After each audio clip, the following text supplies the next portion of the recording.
مرتبہ پھر مل جل کر بابا نے بلند صلوات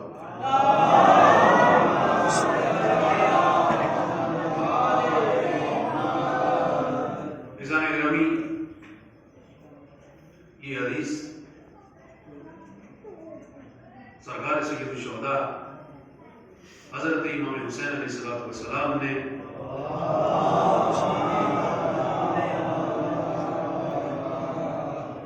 اپنے مقصد کو مدینے سے نکلنے کے لیے بیان فرمائی تھی۔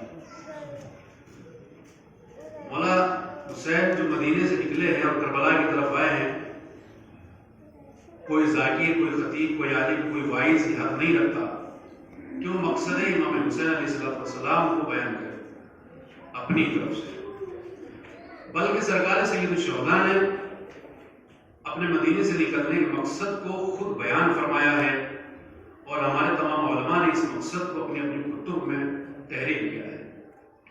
لیکن سرکار سید الشہداء نے کیا بیان فرمایا کہ میں مدینہ کیوں چھوڑ رہا ہوں، وجہ کیا تھی؟ آپ فرماتے انما، کوئی اور وجہ نہیں ہے دوسری، انما عربی گرامر کے اعتبار سے کلمہ حصر ہے، جیسے قرآن میں آیت ہے انما یرید اللہ، وہاں پہ بھی انما ہے، بہت سی آیات کے اندر انما ولیکم اللہ، ویسے یہاں پر سرکار سید الشہداء نے کہا انما، صرف اور صرف مقصد میرا کیا تھا، انما خرجتو، میں نکل رہا ہوں، کیوں نکل رہا ہوں، مدینہ کیوں چھوڑ رہا ہوں میں، لطلب الاصلاح فی امت جدی، اپنے نانا رسول کی امت کی اصلاح کرنے کے لیے میں مدینہ چھوڑ رہا ہوں۔ تو سرکار سید الشہداء کا جو ایک مقصد تھا وہ کیا تھا، نانا رسول کی امت کی اصلاح کرنا تھا، یعنی سرکار سید الشہداء کا جو پہلا مقصد تھا وہ کیا تھا، اصلاح تھا۔ اب جو امام حسین کا مقصد، وہی عزاداری کا مقصد بھی ہونا چاہیے۔ اگر عزاداری میں اصلاح ہو رہی ہے تو مقصد حسین پورا ہو رہا ہے، لیکن اگر بنا میں عزاداری اپنی دکانیں چمکائی جا رہی ہے تو سب کچھ تو ہو سکتا ہے، سرکار سید الشہداء کا قیام بیان نہیں ہو سکتا، یاد رکھیے گا میرے۔ تو پہلا مقصد جو حسین کا مقصد ہے وہی عزاداری کا بھی مقصد ہونا چاہیے۔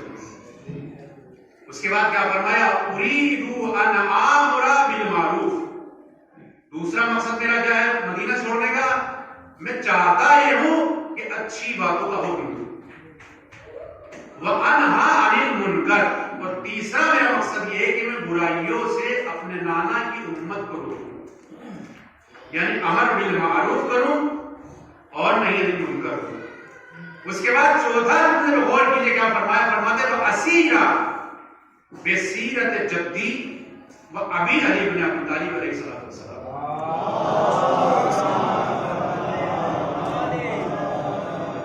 اور یہ جو میں کروں گا اپنے نانا کی امت کی اصلاح، یا اچھی باتوں کا حکم دوں گا یا بری باتوں سے روکوں گا، یہ کس کی سیرت کے اوپر عمل کروں گا، اپنے نانا رسول اللہ کی سیرت کے اوپر عمل ہوگا اور باپ علی مرتضیٰ کی سیرت پر چلوں گا۔ اچھا، جب یہ فکرہ سرکار سید الشہداء نے بیان فرمائے، اس وقت اصحاب تو موجود تھے، مسلمان موجود تھے، بڑے بڑے اسٹار کے صحابی موجود تھے، کوئی کسی کے 9 اسٹار لگے ہوئے تھے، کسی کے 10 اسٹار لگے ہوئے تھے، کسی کے 8 اسٹار لگے ہوئے تھے۔ تو کوئی یہ کہہ سکتا تھا کہ نہیں کہہ سکتا تھا سرکار سید الشہداء سے کہ مولا حسین، یہ تو آپ نے کہا ہے کہ میں نانا کی امت کی اصلاح کے لیے جا رہا ہوں، برائیوں سے روکوں گا، اچھی باتوں کا حکم دوں گا، یہ تو ہوتا چلا رہا ہے، یہ کوئی نئی بات تو آپ نے نہیں کی ہے، مگر کسی مسلمان کا نہ کہنا، کسی صحابی کا نہ کہنا دلیل ہے کہ امت میں خرابیاں پیدا ہو چکی تھی، برائیاں پائی جا رہی تھی، کوئی اچھائیوں کا حکم نہیں دے رہا تھا، ورنہ کوئی بھی پلٹ کے کہتا تھا سرکار سید الشہداء سے، بال کی کھال نکالنے والے موجود تھے، بڑے بڑے بکرے کھا لینے والے موجود تھے، تو یہ بھی پلٹ کے کہتے تھے کہ آپ نے کیا کیسے دیا جب سب کچھ ہو رہا ہے، مگر کسی نے نہیں کہا میرے سے۔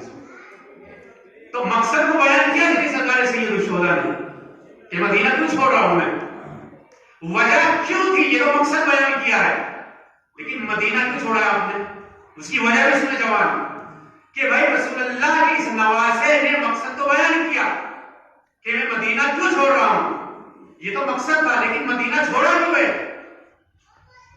امام حسین نے مسئلہ یہ ہوا کہ جب یزید کے باپ کا انتقال ہو گیا، غریب شام کا، جس کو آپ امیر شام کہتے ہیں، کسی کی حکومت کو ہڑپ کے امیر نہیں بنتا کوئی، تو اس کے بارے میں 3 نظریے ہیں، یا 4 رجب میں اس کا انتقال ہوا، یا 12 رجب میں انتقال ہوا، یا 15 رجب میں ہوا، یا 22 رجب میں ہوا۔ یہ کوئی نظریہ نہیں ہے، یہ آخری نظریہ کہ 22 رجب کو اس کا انتقال ہوا۔ تاریخ اپنی جگہ بحث کرنے کی جگہ ہے، 4-5 نظریے اس کے اندر ہمارے علماء نے لکھے، 15 رجب کو بھی لکھا، 4 رجب کو بھی لکھا، 12 رجب کو بھی لکھا، اور 22 رجب کو بھی لکھا ہمارے علماء نے اس کا انتقال ہوا۔ جب اس کا انتقال ہو گیا، چونکہ مجھ سے کہا گیا کہ اس کی ہسٹری بیان کیجیے کہ کیوں امام حسین نکلے تھے مدینے سے، ورنہ مجھے گفتگو کچھ اور کرنی تھی۔ سنے جواب اس چیز کی طرف، یہ آپ سے سوال ہو سکتا ہے نا کہ آپ کے حسین نے مدینہ کیوں چھوڑا تھی، وجہ کیا تھی اس کے پیچھے، بیک گراؤنڈ کیا تھا اس کے پیچھے؟ تو جب انتقال ہو گیا تو یزید کو جب لوگوں نے خلیفہ تسلیم کر لیا کہ تم خلیفہ رسول ہو، یہاں پہ غور کیجیے گا لفظ کی طرف، یزید نے یہ نہیں کہا کہ میں حاکم ہوں، نہیں، بلکہ یزید نے کیا کہا تھا کہ میں خلیفہ رسول ہوں۔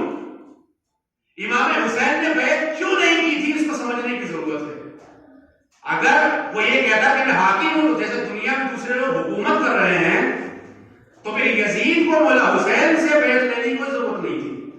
بیعت کا مطلب سمجھتے بچے، بیعت کا مطلب ہوتا ہے اطاعت کرنا، اس کے پیچھے چلنا، اس کی حمایت کرنا، اس کی سپورٹ کرنا۔ یعنی اگر مولا حسین یزید کی بیعت کر لیتے تو مطلب یہ ہوتا کہ پھر مولا حسین کو کس کے پیچھے چلنا پڑتا، جو یزید کہتا وہ دین بن جاتا، پھر حسین کو سپورٹ کرنا پڑتا، دفاع کرنا پڑتا کس کا، یزید پلید کا۔ تو یزید نے یہ نہیں کہا میں حاکم ہوں، یزید نے کیا کہا کہ خلیفہ رسول۔ اب سنیے گا آگے، جب انتقال ہو گیا اس کے باپ کا تو اس نے کیا کام کیا، مدینے میں اب ایک حاکم ہے جس کا نام ہے ولید ابن عتبہ ابن ابی سفیان، غور کی جگہ چیز کی طرف۔ اس سے پہلے مدینے کا جو حاکم تھا اس کا نام تھا مروان، مروان کا اس سے پہلے حاکم، مروان کو سسپینڈ کر دیا گیا مدینے سے کہ تم اب مدینے کے حاکم نہیں ہو۔ کس نے سسپینڈ کیا تھا؟ یزید نے سسپینڈ کر دیا تھا اس کو۔ اور ولید مدینے سے پہلے جو حاکم تھا، کہاں کا حاکم تھا؟ کوفے کا حاکم تھا۔ اس کو کوفے میں سسپینڈ کرا دیا تھا، کس نے؟ مروان نے اس کو سسپینڈ کیا کہ تم کوفے کے حاکم نہیں رہ سکتے۔ وجہ کیا ہے؟ سنیے 2 منٹ آپ۔ اس کی وجہ یہ تھی کہ جو ولید کوفے کا حاکم تھا اس زمانے میں اس نے کیا کام کیا؟ شراب نوشی کی، شراب پی لیا۔ شراب پینے کے بعد صبح کی 2 رکعت کی جگہ پر 4 رکعت پڑھا، 4 رکعت جناب نے پڑھا دیا۔ اب لوگوں میں چمڑے گوئیاں شروع ہو گئی، 2 کی جگہ 4 پڑھا دیا تو لوگ، اب یہ جو مروان تھا یہ داماد تھا تیسرے خلیفہ حضرت عثمان کا، ان کا وزیر بھی تھا اور سارا کام کاج عثمان کا سنبھالتا تھا، یہ داماد بھی تھا، چچا بھائی بھی تھا اور وزیر بھی تھا، سب کچھ یہ تھا، خزانہ دار بھی تھا مروان۔ اب لوگ اس کے بعد ہے، مروان کے بعد آنے کے بعد کہا کہ بھائی ولید نے یہ کیا کام کیا ہے؟ اب مرتا کیا نہیں کرتا، اس نے اٹھا کر ولید نے کیا کیا؟ سسپینڈ کر دیا۔ اب تم یہاں کے خلیفہ نہیں ہو گے، یہاں کے جو ہے رہبر اور نمائندے، یہاں کے والی نہیں ہو گیا، تم حاکم نہیں ہو، سسپینڈ ہو گیا بیچارہ کوفے سے۔ اب ہوا کیا؟ جب یزید کا مسئلہ ہے، جب یزید کو تخت حکومت پر بٹھانا ہے تو مروان نے کیا کہ مخالفت کر دیا۔ اب جب مروان نے مخالفت کیا یزید کی، تب یزید کی جان کہاں بخشنے والا تھا؟ اب یہ کیا تھا؟ ولید یہ عتبہ کا بیٹا تھا، عتبہ کون تھا؟ یہ سفیان کا بیٹا تھا، معاویہ سفیان کا بیٹا تھا اور یزید معاویہ کا بیٹا تھا۔ اس نے کیا کام کیا؟ اس نے اٹھا کر کے ولید کو مدینے کا حاکم بنا دیا۔ اب مروان کے پاس تو کوئی عہدہ نہیں ہے نا، ختم ہو گیا، کوئی عہدہ نہیں ہے اس کے پاس، کیونکہ حکومت تو بنی امیہ کے ہاتھوں میں ہے نا، مروان کو ہٹا دیا گیا۔ اب یزید نے لیٹر لکھا، خط لکھا مدینے کا جو حاکم تھا ولید کے پاس، توجہ رکھیں جواب ہسٹری کو سمجھیں، اور خط میں پتہ کیا لکھا کہ تاریخ تبری عالم اہل سنت نے لکھا اس چیز کو، عالم اہل سنت عربی کے اندر پہلی جلد سے پڑھ رہا ہوں، صفحہ نمبر 590 جہاں تک آواز جاری ہو غور سے سنو، تمہاری کتاب سے پڑھ رہا ہوں، عالم اہل سنت تبری نے لکھا اس چیز کو. کہا ایک مرتبہ یزید نے خط لکھا اور لکھنے کے بعد کہا ولید ابن عتبہ ابن ابی سفیان سے, کہا دیکھو مدینے میں 3 لوگوں سے تم کو بیعت لینی ہے. کسی سے؟ عبداللہ ابن عمر سے لینی ہے.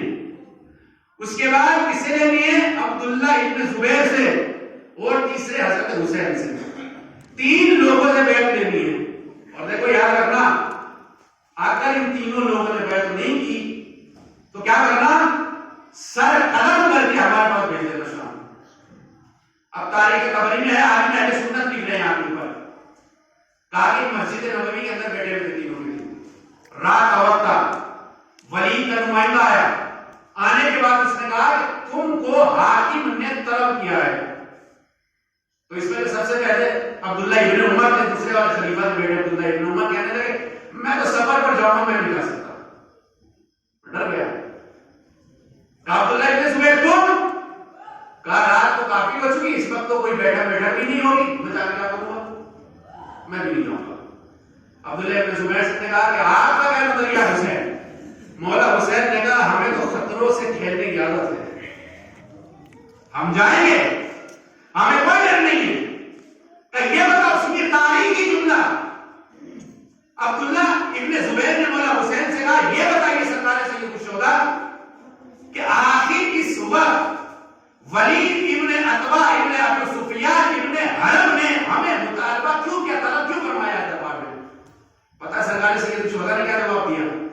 سرکار سید الشہداء نے جواب دیا کہ رات میں نے خواب دیکھا تھا, اور خواب یہ تھا, کہا کہ حاکم شام کے گھر میں آگ لگ گئی, اور اس خواب کا نتیجہ یہ ہے جہاں کا تھا وہیں پہ چلا گیا. درود بھیجو محمد والا